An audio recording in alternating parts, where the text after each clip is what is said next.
Hey, welcome into today's show. Today's show brought to you by FanDuel. Place your first $5 bet, and they will give you $200 in bonus bets guaranteed. It's FanDuel.com.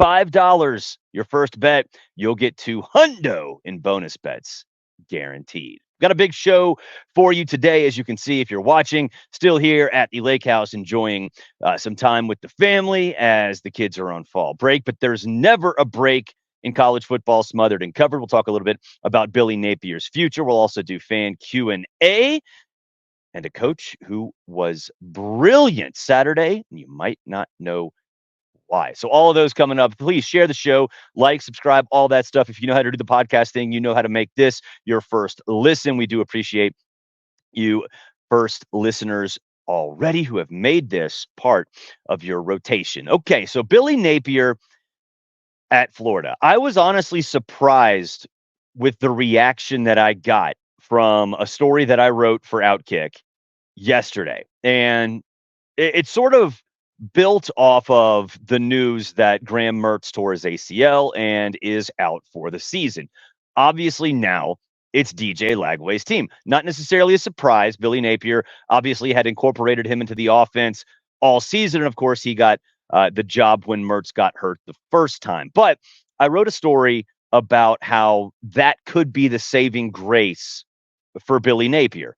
And I think a lot of Florida fans were like, no, hell no. We do not want Billy Napier anymore. And my question was why? Because now this could save his job with Lagway at the helm. And that's a good thing. And the reason it's a good thing is you want a vision for the future, right? You want a vision for what Florida can be. And Florida's problem, and we've talked about this a lot on this show, Florida's problem is not necessarily the head coach. It's a systemic thing. They can't figure out what their identity is post Urban Meyer. They went defense with Will Muschamp? No. They went coordinator who hasn't had much experience, who has been on staffs that have been successful, in Jim McElwain? No. They went Dan Mullen, very successful SEC coach at a lesser institution, led them to an SEC championship game, albeit in a bizarre year, but he didn't recruit, so no. And now you find a guy in Billy Napier who can recruit, who had been highly successful at the group of 5 level, and is trying to take over from a personnel perspective, quite frankly, a mess.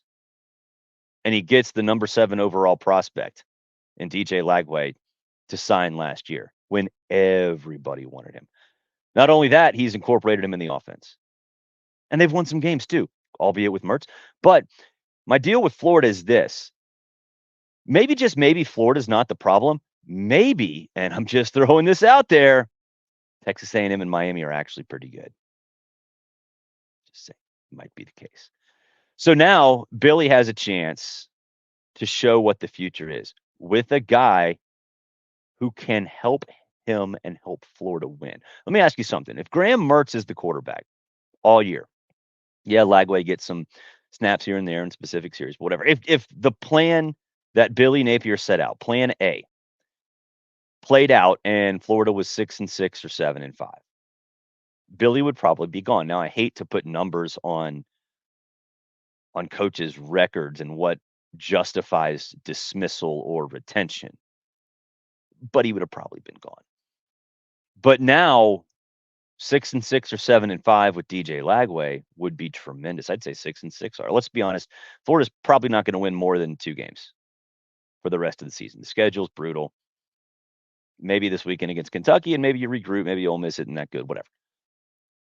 But if there's signs of the future, if Billy can incorporate his offense, if he can show decision makers at Florida that, hey, I'm finally able to incorporate my vision for the program, this is what you're going to get if you stick with me, not only from a scheme perspective, but also from a player perspective. If he gets a guarantee that Lagway's not leaving in the transfer portal, why wouldn't you keep Billy Napier around? It makes total sense to me. You have the ability right now, if you're Billy Napier, to show everybody there's a reason I got DJ Lagway. This is it. So you better not fire me, because this is the only glimpse you're going to see of this if you let me go. I think it's a perfect setup.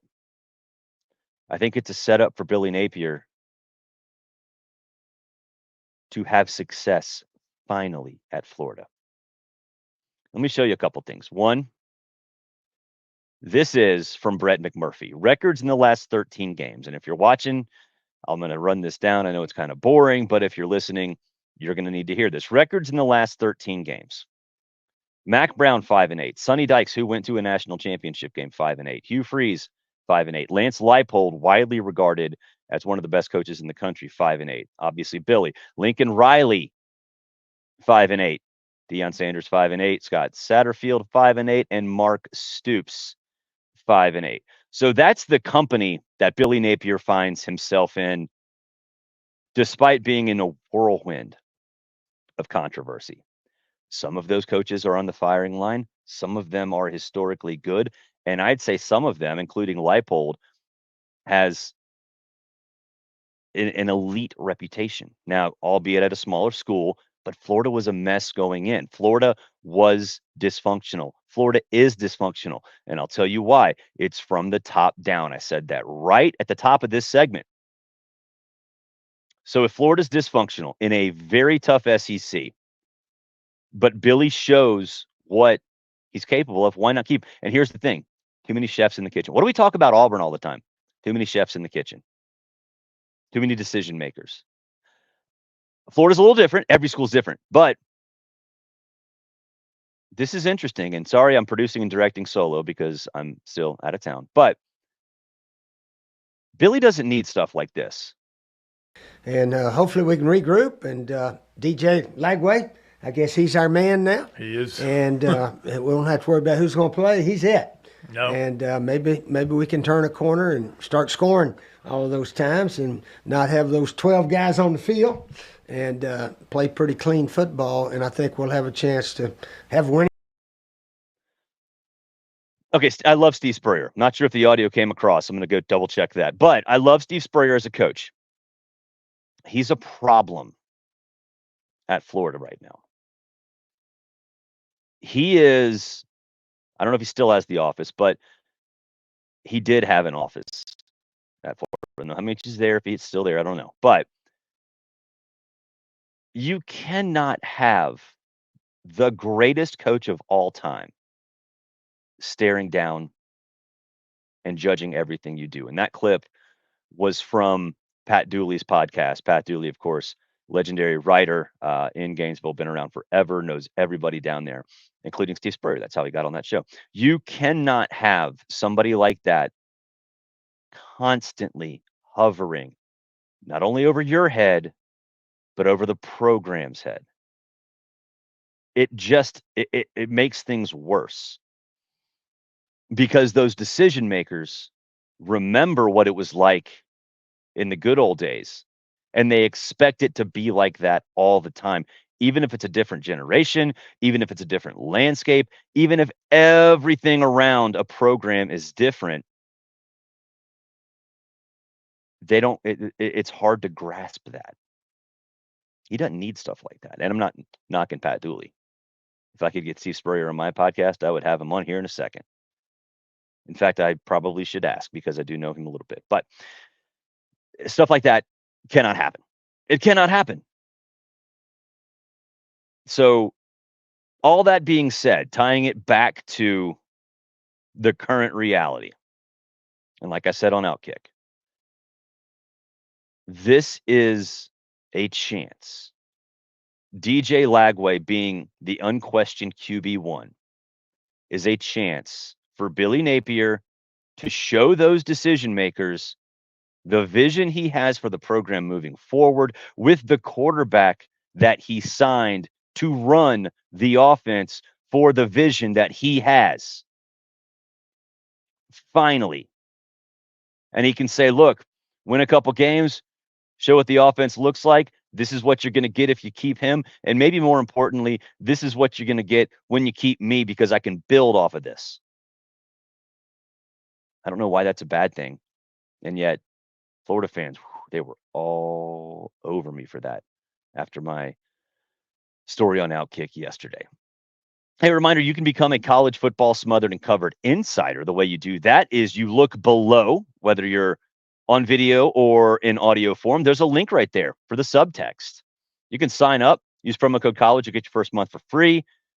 You can do anything you want. You can text me, I'll text you back.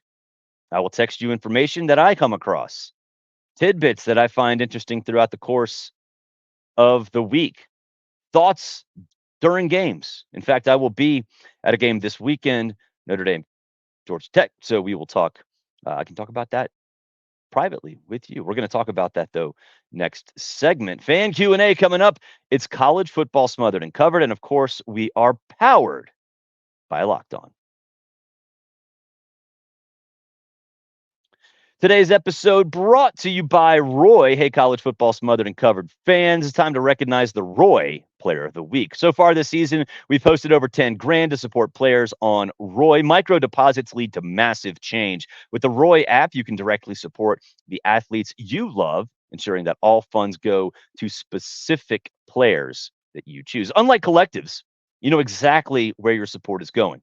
And even if you receive exclusive content like personal videos and updates after the season, you can keep going it in. You can keep putting that money in. The best part, it's risk-free. The athlete transfers or doesn't necessarily do what you want him to do, you get your money back. This week, I'm supporting Dylan Gabriel. We talked a little bit on Monday how I was stunned with how Dylan Gabriel dropped dime after dime after dime in that win over Ohio State. He's a big game quarterback. I did not think he was going to be a big game quarterback, and I just pitched in $100, and I'd love for you to join me. Even $10 makes a difference. Let's show Dylan the love and keep him connected to the Oregon program. Remember, pay today, celebrate tomorrow. Your support sets your team up for success. Plus, don't miss out on Roy's exciting giveaway. Win 2 tickets to a game in November. Just download Roy, create an account, and enter referral code Locked On, and you're entered. It's as easy as that. Already on Roy, any contribution to an athlete's campaign also gets you entered automatically. No purchase necessary. Void where prohibited. Download Roy now and join the NIL game with no subscriptions and no fees. Be sure to check us out on Instagram, Facebook, and X at the name Roy_return on you. Roy_return on you for more info. Roy, support the players, change the game. Okay, it's time for fan Q&A. Love doing this every Tuesday. First, Bozemer Media. What does Kentucky need to do to get over the hump?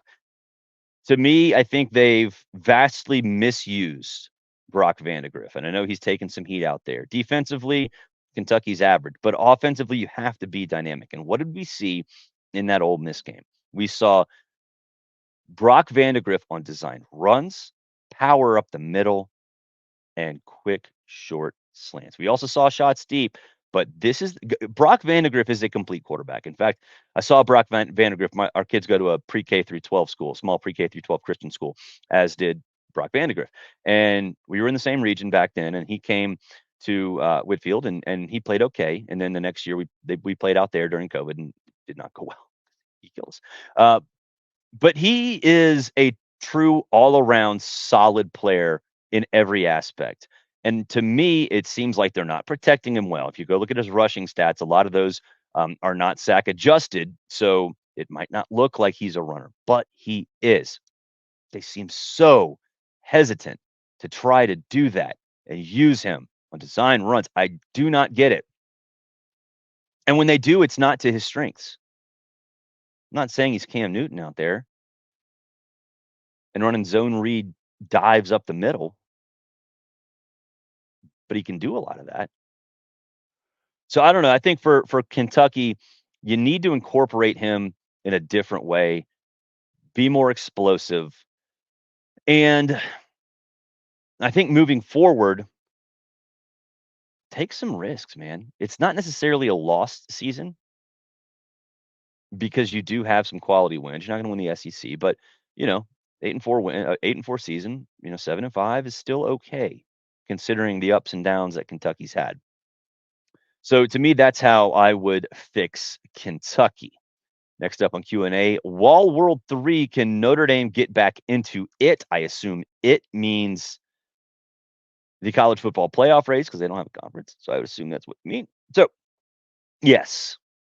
And I know Notre Dame is the most polarizing team in the country, and that includes everything that goes around when they win, when they lose. Maybe Colorado is more polarizing. But I think, to me, this year and really all years moving forward, college football is going to be a lot like college basketball. And what do I mean by that? Well, in college hoops, you got all this movement, you got all these transfers. You don't really sometimes figure out your identity until early January, mid-January, late January.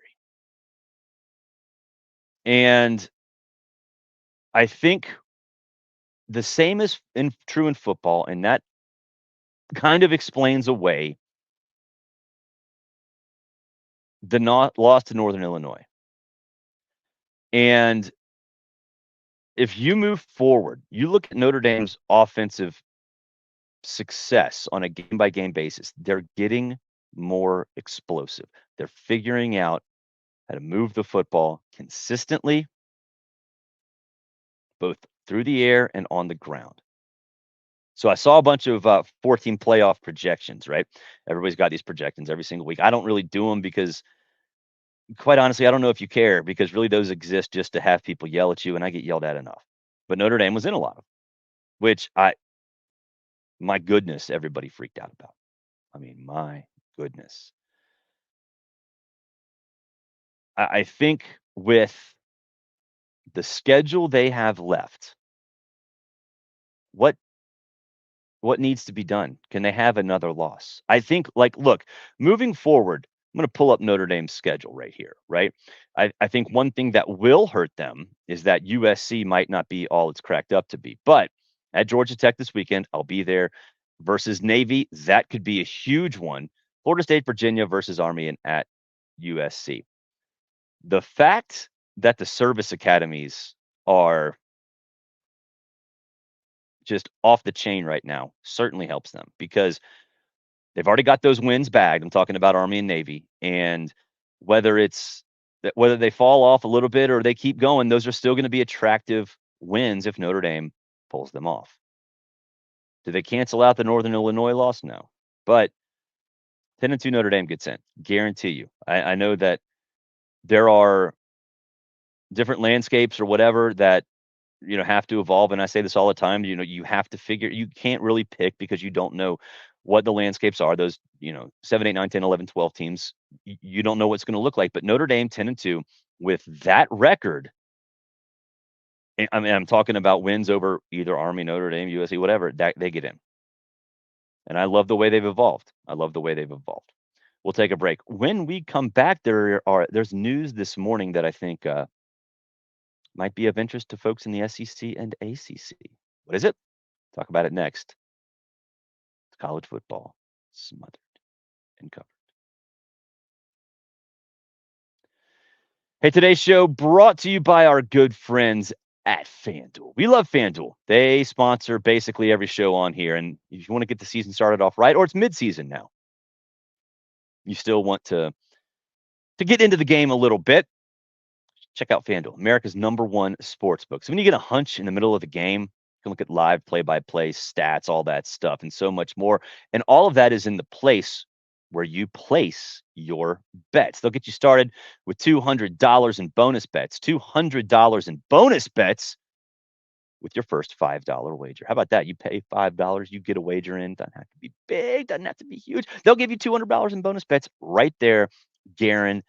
Go to FanDuel.com. That's FanDuel.com, America's #1 sportsbook. All right, there is some news this morning. Didn't plan to talk about this, but Mercedes-Benz Stadium, there's been talk about this for a very long time. The 2025 game between Georgia and Georgia Tech will be played at the Benz.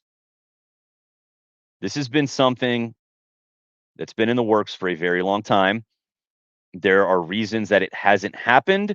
COVID really changed sort of the dynamics of how all rivalry games that were skipped sort of view what the future for each of them are.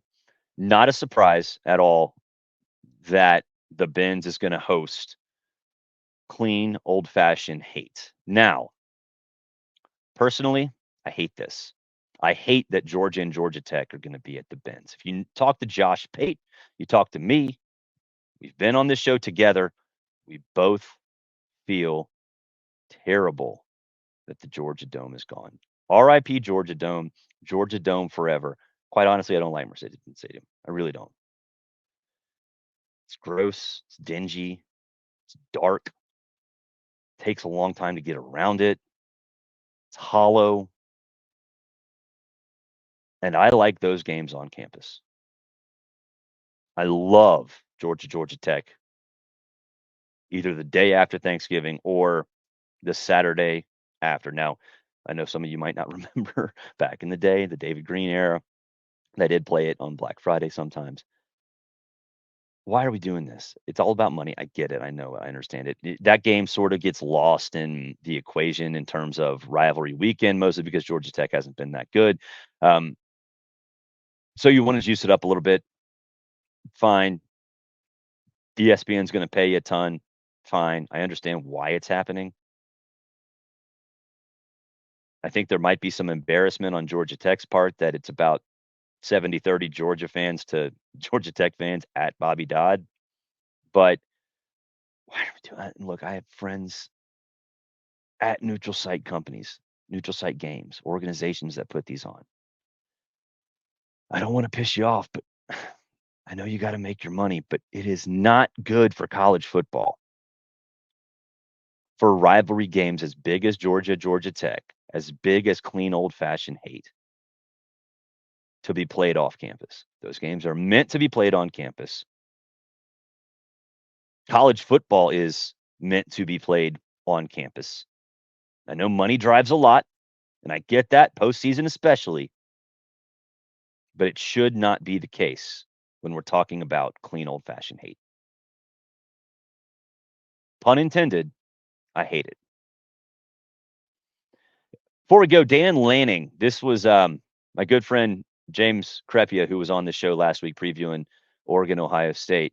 Asked him a question about the 12 men on the field penalty right before the end of the game against Ohio State. And I thought it was very interesting. And this tells you just how smart Dan Lanning is. Basically, without actually saying it, he said that was intentional. And not even without it. He said it was intentional because it's something they work on, never really comes up, but it came up. And you saw the result, is what he said. I love this about Dan Lanning. I love that he's willing to tell you, hey, you know what? This thing that we did, it worked. Most of y'all didn't even see it coming. Most of y'all didn't even think that coaches think in that way. But you practice specific situations and specific plays just in case. And it was brilliant. It was brilliant. I think a lot of us thought he was not paying attention, sloppy, maybe in over his head at the time. Turns out he's playing 3D chess. We're just playing checkers. Reminds me at the end of the Iron Bowl in 2019, Gus Malzahn ran an odd punt formation at the end of the game with the punter, Oscar Chapman, at out wide, and then he shifted back into punt formation, and Waddle was confused in the back. They got called for 12 men on the field, and Auburn ran the clock out. Sometimes you got to practice things that might not come up, but when they do, you look like a genius. That'll wrap it up for this edition of College Football Smothered and Covered. Hey, reminder, join the Subtext group. Become a College Football Smothered and Covered insider. And sign up right below. Use promo code COLLEGE. You'll get your first month for free. That's right. You can text me. I can text you. We can have our own conversation. You can tell me how stupid I am. And look, it happens on X all the time. I ignore it. I will not ignore it. I will not ignore you on the Subtext group. Plus, we can have insight about whatever right there from your fingertips. Thank you for making this your first listen. Hey, for your second listen, go check out Locked on College Football. Spencer McLaughlin does a great job covering the entire country, just like we do here. We'll be back Wednesday for more. We'll preview this weekend. There's a big game in Austin. Not sure you know what it is, but it's a big game in Austin, Georgia, and Texas. We'll talk a little bit about it coming up tomorrow. Until then, have a great day, everybody. Be safe out there. We'll talk to you soon.